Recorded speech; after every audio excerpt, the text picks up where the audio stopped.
들통난 허위 진술입니다. 자, 지금부터 또 우리 가족 여러분들 정말 화가 막 많이 나실 그럴 뉴스입니다. 자, 송 기자, 어떤 얘기인지 정리해 주시죠. 네, 인천에서 이제 어머니가 3살 난 딸을 방치해서 숨지게 한 사건이 있었습니다.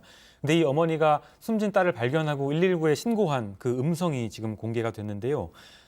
뭐라고 했냐면은 보일러가 고온으로 올라가 있고 아기가 숨을 쉬지 않는다, 죽은 것 같다, 이렇게 119에 신고를 했습니다. 당시 이 30대 친모는 남자친구를 만나러 외박을 하러 간 사이에 딸이 숨진 걸로 이렇게 조사가 됐습니다. 자, 보일러가 켜져 있었다. 안 그래도 그냥 가만히 있어도 숨이 막힐 정도의 폭염이 이어지던 이달 초에 보일러를 켜놓고 가서 아이가 그렇게 됐다라는 주장인 겁니다. 자, 그런데 정말 그랬습니까? 아니요, 거짓말입니다. 일단 뭐 가스 사용량 같은 거 정밀하게 다 확인을 해서 보니까 보일러는 아예 켜져 있지도 않았었고요. 근데 왜 저렇게 얘기를 했을까요? 나 때문에 죽은 게 아니라는 얘기를 하고 싶었던 거예요. 그러니까 119 신고 당시에 이게 보니까 보일러가 지금 고온으로 올라가서 그것 때문에 아이가 죽은 것 같아요. 본인의 책임을 면피하기 위해서 그렇게 신고를 한 것으로 판단이 되고, 근데 이렇게 신고를 한다고 경찰이 그냥 바로 믿어주는 게 아닙니다. 다 확인을 해서 보일러가 고온이었다는 진술이 사실이 아니라는 걸 확인했습니다. 자, 교수님, 지금 저 엄마라는 사람이 저런 터무니없는 얘기를 하는 이유, 방금 백 변호사님 말씀하신 것처럼 그런 의도였겠죠? 보일러는 억울하죠. 보일러는 사실 눈이 없었지만 그 현장에서 다 보고 있었을 텐데 범죄자들이 어떤 공통된 특징은 자신을 제외한 주위 사람이라든가 환경에다 책임을 전가하는 그런 특징이 있습니다. 이번에는 켜지지도 않은 그 무생물인 보일러에게 책임을 갖다 돌린 것 같은데요. 거기 보면은 아이 사망이 자기가 방임하고 유기해가지고 돌보지 않아가지고 사망을 한 것이 아니라, 그럼 보일러가 이게 무슨 보일러인데 자동으로 켜졌다 꺼졌다 합니까? 그렇다면은 이 4살 먹은 아이가 실수로 그 보일러를 갖다 눌러가지고 켰다. 예. 그래서 혹시 죽은 것이 아닌가. 이렇게 이제 상황을 갖다 얘기를 하는데, 좀 전에 얘기 나왔지만은 가스 사용량이라든가 이런 거 보면은 보일러는 전혀 켜진 적이 없다라고 하는 것이죠. 그러니까 이제 인간이라고 하는 이 존재는 어떤 상황에 부딪히게 되면은 어떻게 하면 자기를 보호를 할 것인가라고 하는 거기에 매몰되다 보니까 이런 어처구니 없는 얘기까지 나오는 것 같습니다. 자, 그리고 또 이상한 얘기를 하나 합니다. 아이 몸에서 벌레가 나온다. 이게 무슨 얘기였을까요? 비정상적인 말이라고 봐야 될 것 같아요. 에어컨을 켜봤는데 또 에어컨도 켜보고 시뻘겋게 돼 있어가지고 물도 먹어보고 했는데 또 아이 몸에 벌레가 나온다, 이런 얘기를 했습니다. 근데 알고 보니까 이 친모가 딸이 숨진 걸 이미 알고 있었던 것 같아요. 알고 있음에도 불구하고 조치를 취하지 않고 남자친구 집에 며칠간 머물렀던 사실이 있고요. 이 이후에 다시 돌아와서 신고를 했던 겁니다. 그러니까 신고를 하는 과정에서 말도 안 되는 보일러 얘기도 하는 것 같고요. 물, 벌레, 본인이 그냥 지어낸 얘기로 보입니다. 좀 정신적으로 좀 문제가 있는 게 아닌가 싶기도 하고 말이죠.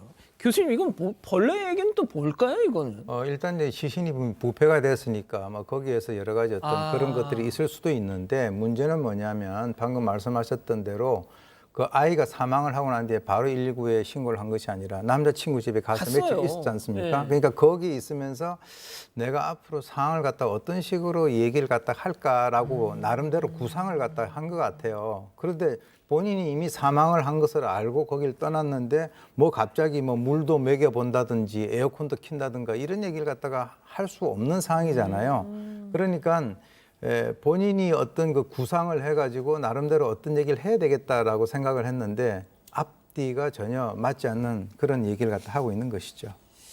자, 친모가 말이죠. 지금 사망 시점에 대한 진술도 막 바꾸고, 갑자기 벌레 얘기를 하고, 터무니없이 또 보일러 핑계를 대고, 그러니까 사실상 어떻게 보면 수사에 협조를 하지 않고 수사에 이런저런 혼선을 유발하는 워딩을 날리고 있다는데, 이건 또 어떻게 봐야 될까요? 그러니까 일단 자기 책임을 최소화하고 자기 책임을 없게 만들고 싶은 거예요. 처음에 아까 말씀하셨던 것처럼 보일러가 너무 고온으로 켜져서 그건 나 때문에 죽었다가 아니거든요. 두 번째는 또 아이 사체 발견하고 그 이후에 남자친구를 만나러 갔었는데, 지금 사망 시기 또 진술이 번복되는 건 어느 쪽에서 아이가 어느 시점에 죽었다고 해야 나한테 책임이 덜하지? 그러니까 이거는 조사에 대해서 방해하고 회피하는 것보다 어떻게 하면 내가 이 상황에서 최대한 처벌을 줄이거나 빠져나갈 수 있을까 그 궁리만 하는 거로 봐야 될 것 같습니다. 자, 지금 경찰이 친모에게 적용한 혐의가 아동학대 치사죄입니다. 자, 그런데 좀 더 조사를 진행해서 이것보다 더 형량이 무거운 아동학대 살해 혐의를 적용할까 말까를 검토 중이라는데 네. 박 변호사님 좀 어떻게 예상하세요? 일단은 아동학대 살해죄 최근에 정인이법 이후에 만들어진 이 제명입니다. 아동학대 치사랑 살해죄가 차이가 뭐냐면 아동학대 치사는 학대를 했는데 가실로 결과론적으로 사망의 결과 발생했을 때 요거는 5년 이상 무기징역이 가능하고요. 아동학대 살해는 학대하면서 죽일 의도로 학대를 했다고 했을 때는 7년 사형 무기까지 중하게 처벌이 됩니다. 과연 이 사건은 학대 치사냐 아동학대 살인이냐 이 부분인데 미필적 고의나 이런 게 적용되면 살해죄도 가능하지 않을까 생각이 됩니다. 예. 지금 우리 가족 여러분들도 이 내용을 알고 말씀을 주시고 계시는데 저는 이 사건에서 가장 좀 소름 끼치는 대목 중에 하나가 뭐냐면요. 이 엄마라는 사람이 그 새 남자친구의 아이를 또 지금 임신하고 있습니다. 예? 이 3살짜리 원래 있던 딸은 이런 식으로 방치를 해놓고 또 새 남자친구의 아기는 또 지금 잉태를 하고 있어요.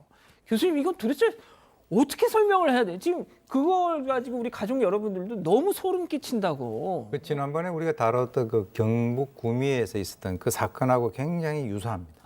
이 여성 같은 경우는 이제 이런 종류의 여성들이 남자친구를 사귀고 임신하고 출산하고 그리고 난 뒤에 이제 그 남성하고 관계가 끊어지면 또 다른 남성하고 사귀면서 그 과정에서 또 임신하고 이제 출산하고 하는 이런 것을 반복을 하는데 그러면은 새로운 남성을 만나게 되면은 그 이전에 있었던 이 아이가 자기가 돌봐야 될 그럴 존재가 아니라 이거는 그냥 어떤 걸림돌 이런 식으로 생각을 하고 있기 때문에 지금 이제 뭐 사망 시점이라든가 아이가 어떻게 해서 사망이 됐는지 또는 그 이전에 어떤 학대가 있었는지 이런 여러 가지 것들 그리고 이제 이 사건을 갖다 은폐하기 위해서 어떤 그 행동을 했는가 이것을 전부 다 종합적으로 해서 경찰이 수사를 해 나가야 될 것으로 봅니다.